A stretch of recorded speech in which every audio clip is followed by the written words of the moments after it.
About tonight about intimacy killers because I think it's probably one of the most important subjects that we will probably discuss. I kept seeing this word intimate today, and it looked like this. It looked like my mate with who I am in time with, spending in time. How many of you heard Malachi say, y'all took me in? Or when we were praising, he said, oh, I just went in. The end place is that I am in this intimate time and space with my mate. I am in this conversation, like Jimmy said, and we're just conversating. She might be close to me. We might be holding each other, but we're intimate. We're spending this in time, space, and place together, and we're eyeball to eyeball. We might be lip to lip. We might be breast to breast, chest. We might be in some kind of place like that, but it's exchange. And with God, if He made you and I to want like intimacy with another human being almost more than we want anything else, you want a best friend. You want someone who you can, like Pastor said, tell your secrets to that you can't tell nobody else, not mom and dad. And so if God made us to be intimate, to desire this in time, space, place with someone so personal, think about that if He gave that to you, He wants that from you.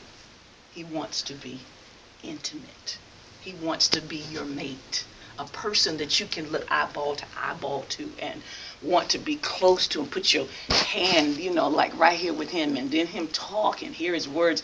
And so intimacy killer would be like there are things then, because God is spirit and we are flesh or human, and we have the skin on and bones, and we have emotion, and we get sleepy and we get tired and we get bored, and we're like, okay, I don't know if I want to do this anymore. And God is like 24/7, 365. He just is spirit, and He wants to spend time. He wants to hear your praise. He wants you to press into His presence, and He wants you to come into His chamber, and He wants to hear your words. He wants to hear your sound. He wants to see your tears. He wants to wipe them. He wants to kiss your face.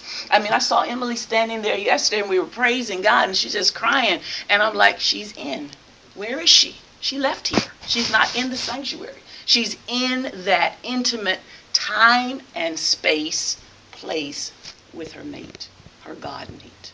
So we've got to also understand that God is our God mate. He's not just this. When we were growing up, He's the man upstairs, they used to say.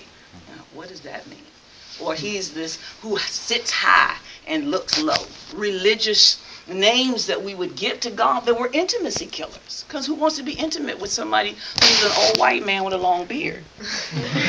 Right? I don't want to be laying up, lapping up with somebody like that. And so here, my mind, the way the church has given me this relationship with this old white dude, is that he's, like Longfellow or something like that.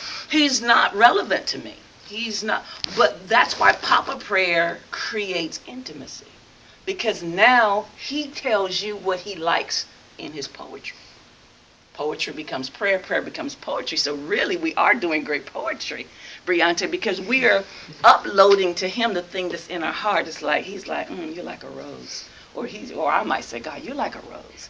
And then we're just back and forth. And the more I see this rose, I'm in this place with him. And he's saying, I love you. And he says, I love you always. And all of this stuff. And we're praying. But really, are we talking?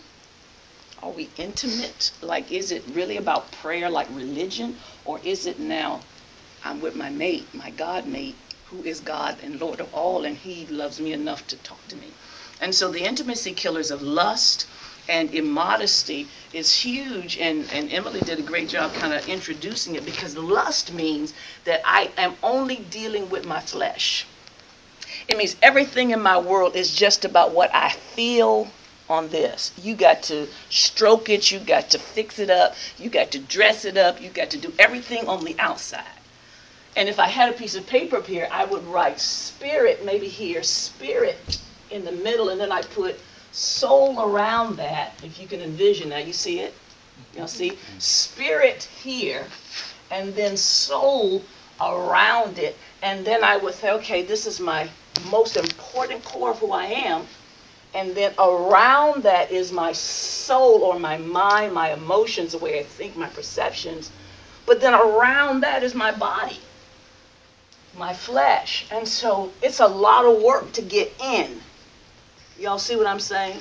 To get in, I've got to cross 3 dimensions. I've got to cross my body of flesh, my soul and my mind to get into my spirit.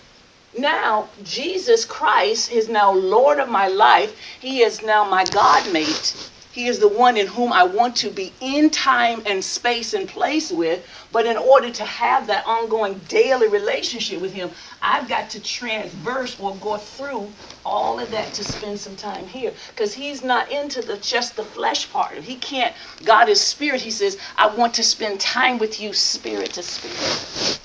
And so I got to do something. I got to get in a place. Like if you're dating a college person, like a college guy, and he was 20, let's say 22, and you're 18. Where are you in 18? Let's figure. Where are you in school when you're 18? High school still? I'll be graduated. You be okay. You already be graduated if you're 18. Some people are just graduating. So if you're 18 and you're dating a 22, 23 guy, a 23-year-old guy, you'd have to make certain. Let's move it back then. If you're 17, you're still a senior in high school, and he's like 4 to 6 years older. You'd have to do a lot more to get where he is because he's not in the high school thing. You know what I mean? He's not like going to prom, or he might go to prom, but you're like, I don't know if I want to take him to the prom because he's old. I mean, he's a great guy, but you have to kind of get to his world, and then he'd have to get to your world. It's like you live in 2 different worlds. And so it doesn't mean that it's not a good thing. It just means that you got to work at it. And God's like that. It's like he lives in the world of our spirit with us by intimacy and communion and union and talking in the deep place. And yet we have all these other things going on, what we like, what we don't like, and then this part here, the outside. So when you talk about flesh, and you talk about wanting desire, and I had this word in my Bible that I thought, well, this would definitely be an intimacy killer.